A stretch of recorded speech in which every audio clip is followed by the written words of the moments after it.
அப்போ இந்த பூமியில் தெய்வம்னே ஒன்று இல்லையா? அப்போ இந்த பூமியில் வந்து தெய்வம்னு நம்ம நம்பினது எல்லாமே பொய் தானா?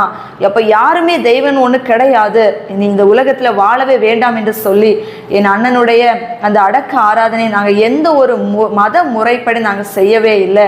நைட்டு ஒரு 11:30 மணி அளவிற்கு ஒரு ஜெபமோ வேற எந்த ஒரு பூஜையோ எதையுமே வைக்காம அவனுடைய சரீரத்தை எங்களுடைய வீட்டிற்கு பின்னால நாங்கள் அடக்கம் செய்து முடித்து விட்டு எல்லாருமே எங்களை விட்டு போயிட்டாங்க. ஏன்னா அநேகருடைய எண்ணங்கள் என்னவென்றால், நாங்கள் ஜெபிக்க அழைத்ததுனால இவங்க கிறிஸ்தவங்களா மாறிட்டாங்கன்னு சொல்லிட்டு அப்பவுமே அநேகர் எங்களை புறக்கணிச்சிட்டாங்க.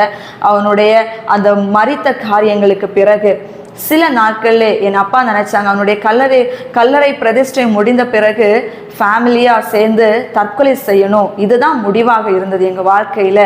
அப்போ நான் 6வது வகுப்பு படித்து கொண்டிருக்கிறேன்.